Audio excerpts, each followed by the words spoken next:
friends, welcome back to Pink's Kitchen Tamil.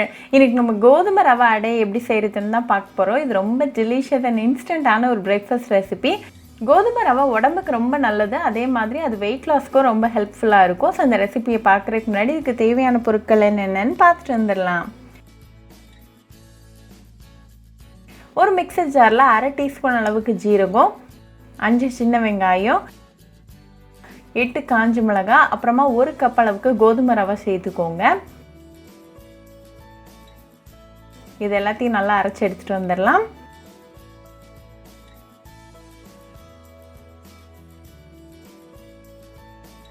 இப்போ இது கூட 1 கப் அளவுக்கு தண்ணி சேர்த்துட்டு அகைன் நல்லா அரைச்சு எடுத்துட்டு வந்துடலாம்.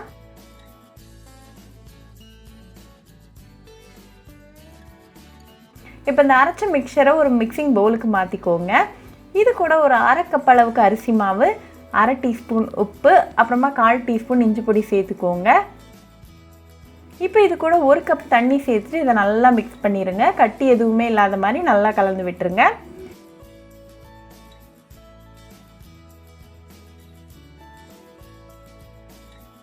இப்போ நமக்கு நல்லா ஸ்மூத்தான பேட்டர் ரெடியாக இருக்குது.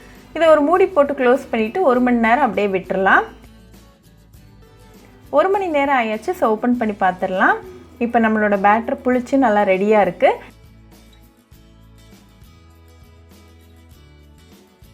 ஒரு தவாவை சூடு பண்ணிக்கோங்க. அதில் 1 கரண்டி அளவுக்கு மாவை சேர்த்துட்டு நல்லா ஸ்ப்ரெட் பண்ணி விட்டுருங்க.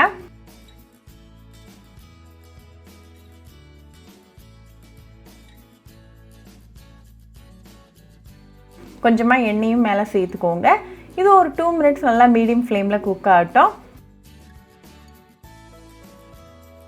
2 நிமிஷத்துக்கு அப்புறமா அடுத்த சைடு திருப்பி போட்டு அகைன் ஒரு 2 மினிட்ஸ் நல்லா மீடியம் ஃப்ளேமில் குக் பண்ணிக்கோங்க. இப்போ 2 மினிட்ஸில் 2 சைடும் வெந்து நல்லா ரெடியாக இருக்குது. ஸோ தவாலேருந்து ரிமூவ் பண்ணிடலாம். இப்போ நமக்கு சுவையான கோதுமை ரவை அடை சூப்பராக ரெடி ஆயிடுச்சு.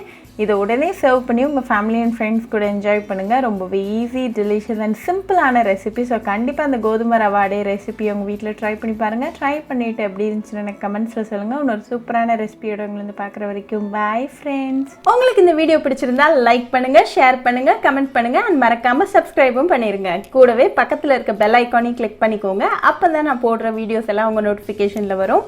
உங்களுக்கு ரெசிபிஸ் இங்கிலீஷில் பார்க்கணுன்னா பிங்க்ஸ் கிச்சன் சேனலை பாருங்கள். சேனலோட லிங்க் நான் அந்த டிஸ்கிரிப்ஷன் பாக்ஸில் கொடுக்குறேன். மறக்காமல் செக் பண்ணுங்கள். இன்னொரு இன்ட்ரெஸ்டிங்கான ரெசிபியோடு உங்களை பார்க்குற வரைக்கும் பாய் ஃப்ரெண்ட்ஸ்.